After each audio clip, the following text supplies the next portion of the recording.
Darkness has a way of settling over a palace, like rot over fruit, slow, silent, and visible at first, until the sweetness is gone, and all that's left is the stench of power decaying from within. She was not supposed to die like this, not buried in silence, not emptied of breath with her stomach full of metal. But this is how empires destroy what they cannot control. They do not always use daggers or poisons. Sometimes they use gold. The girl they killed was not a rebel. She was not a warrior or a traitor or a queen who had taken too much. She was simply a wife, a girl of 15 married off to a man 3 times her age, a pawn in a kingdom where women were born to be silenced. The court of the Mughals glittered like heaven, and arrets rose like frozen prayers against the sky, and the walls of the palaces were painted with floral dreams in crushed lapis and rose. But behind those walls, the lives of women were whispered away in silks and shadows. Name was Roshanara. She was born into privilege, a princess of fire and ambition, daughter of the Emperor Shah Jahan, sister to Aurangzeb, and that would become her curse. She had grown up in halls of marble, watched her father build the Taj Mahal for a dead queen, watched her brothers draw swords in a battle of succession, and she had survived. That was her crime, survival. When Aurangzeb seized the throne, he called it divine will. He called himself the Sword of God and declared war on all who dared remember another future Roshanara had once backed him, helped him rise, helped him crush their brother Dara. But loyalty in the court of a conqueror is a rope you hold until it strangles you. She began to speak too freely. She reminded him of promises made, of debts owed, of blood spilled to put him there.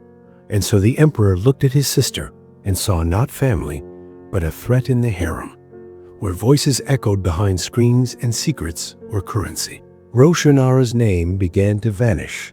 Servants who had once bowed vanished from her halls. Letters stopped arriving. Silence spread around her like a slow disease, and then came the summons. The emperor wished to see her. She arrived dressed in humility, but with eyes that still held the flame of an empress. She bowed low and rose into her brother's gaze. He offered her a drink, sweetened milk in a golden cup, and watched her sip. And then he smiled, the kind of smile that carries no warmth, only weight.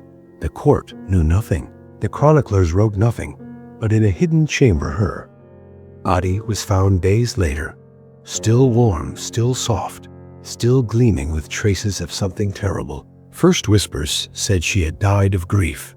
Then they said it was fever, but the truth crawled up from the servants' mouths like bile they had fed. Her gold, not coins, not ornaments, powdered, melted, mixed into food, spoon after spoon. At first, it tasted strange, then bitter. Then her body began to twist from the inside. She screamed. She wept, but no one answered. The gold burned her organs, her stomach. Her intestines, it seared through her like a silent fire. She died not from poison, but from pride. The imperial record remained quiet. No one dared accuse the emperor. But behind the screens, the women wept, the ones who could still speak, the ones who had not yet disappeared, because Roshanara was not the first, and she would not be the last. This was not new. In the Mughal court, gold had always been a symbol of power, but in secret, it was also a weapon, mixed into medicine to cure the emperors. Gout mixed into death when the emperor's patience wore thin. The ritual was known to those who served the royal kitchen. Feed the disobedient with gifts they cannot refuse. Kill them with honor. Bury them in silence. The people outside the palace never knew they saw domes and roses and fountains, but they never heard the cries in the night, never smelled the sickness, never touched the walls still warm with dying bread. Aurangzeb ruled for decades. He declared war on music, on wine, on joy itself. He built mosques, but raised temples. He banned paintings, but let blood run in the halls of women. Roshanara's death was a stain he never acknowledged. Her tomb lies in Delhi, modest, forgotten. No white marble, no poetry on the walls, just dust and time. But her death echoed, not in rebellion, but in fear, a fear that crept through the royal family like rot in a tree. If he could kill his sister, who was safe, the silence after her death was not absence. It was pressure like the hush that comes before storm or the breath held before a scream. And in that silence, the other women began to disappear. They were not murdered in the streets. No blades drawn, no public trials. They were erased slowly. Meals stopped arriving. Letters never reached them. Servants turned away their eyes inside the Zenana, the imperial harem, a city within the palace. Women, once raised to rule, were now caged like birds who sang the wrong songs. There was Hamida, a cousin who once dared speak against the emperor's harsh laws. She vanished after a royal banquet, her quarters sealed off, her name never spoken again. There was Zabdat an-Nisa, a daughter of the emperor himself, intelligent, educated. Her only crime was marrying without her father's blessing. She died shortly. After the wedding, no cause listed, no prayers held. It was power wrapped in silence, and that silence was enforced by gold in the royal kitchens. The practice became ritual: grind the metal into dust, mix with ghee, stir until smooth, deliver to the target. In a porcelain bowl, no one refused food from the emperor's table. The method was slow, purposeful, a kind of psychological torture. It kept the body alive just long enough to wonder, just long enough to beg. Modern scientists would later confirm it. Ingesting gold does not kill instantly, but over time, it corrodes the body from within, destroys kidney function, causes internal bleeding. A perfect weapon for those who wanted the illusion of natural death. And Aurangzeb, he kept praying, kept fasting, kept his court clothed in righteousness. While women died in silk behind walls, no one could enter outside. The empire swelled, expanded, consumed.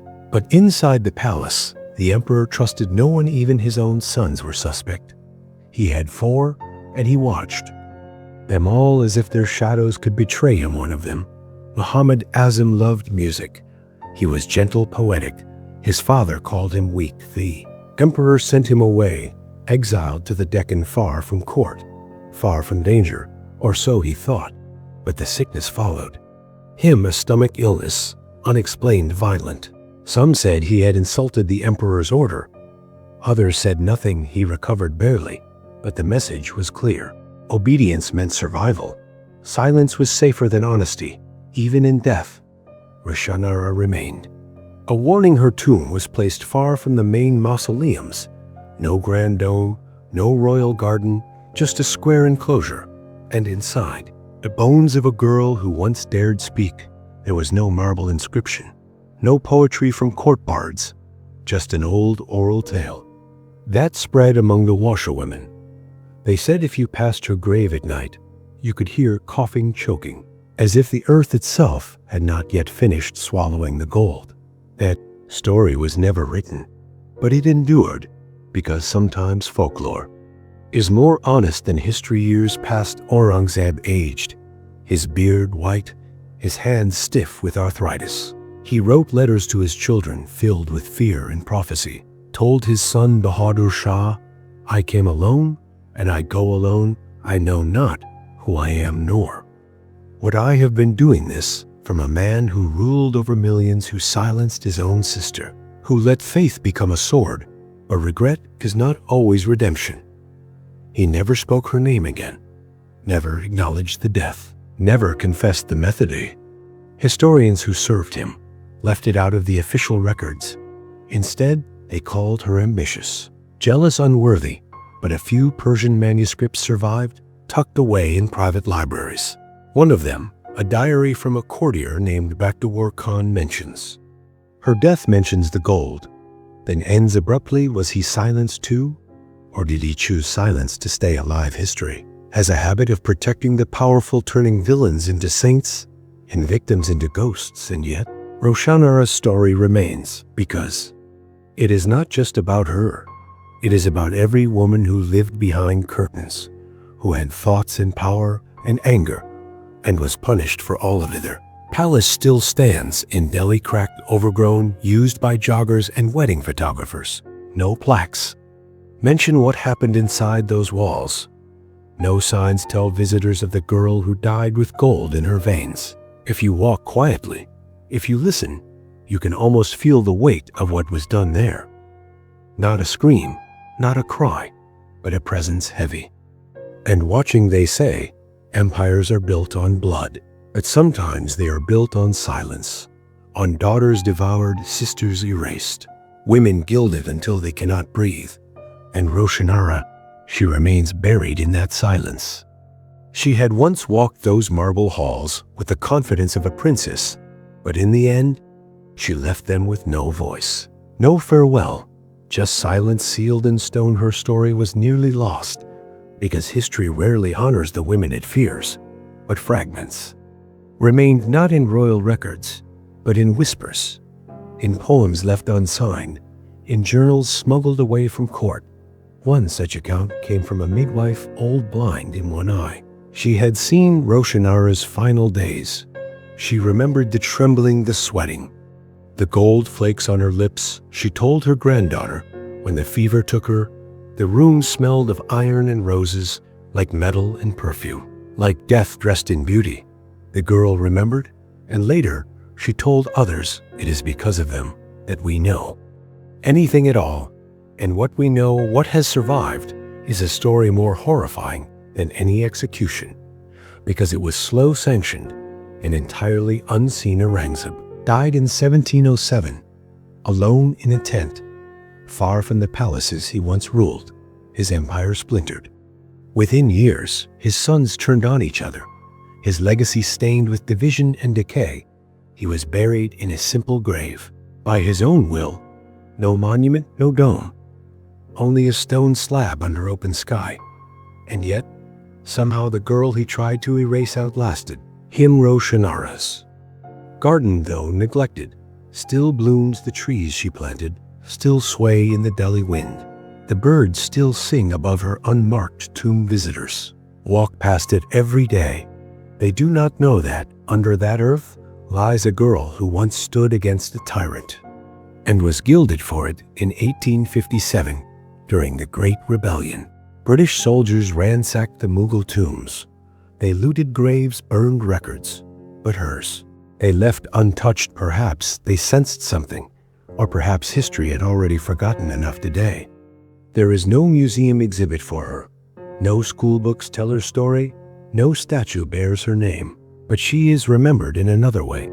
Every time a woman is silenced for speaking truth, every time power punishes those who dare question it, her story repeats. And so the gold they fed her did not silence her entirely. It preserved her, like a warning, because there is something grotesquely poetic about her death. They gave her gold, a symbol of wealth, of triumph, of imperial pride, and it killed her. Was the empire consuming its own blood, pretending it was a banquet. And we, centuries later, we are still haunted by this, because the mechanisms of power, of fear, of silencing have not changed today. They do not feed women gold, but they still tell them to be quiet, to bow, to disappear behind walls, to accept their place. But somewhere in the dust, Roshanara's voice still echoes, not loud, not defiant, but steady and unforgettable.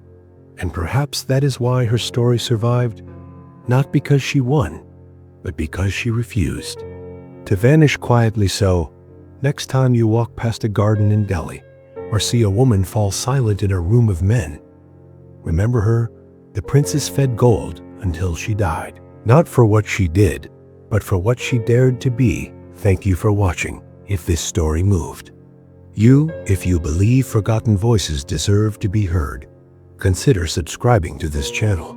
We bring you true stories from the shadows of history, stories that still speak, even when the now world tries to forget.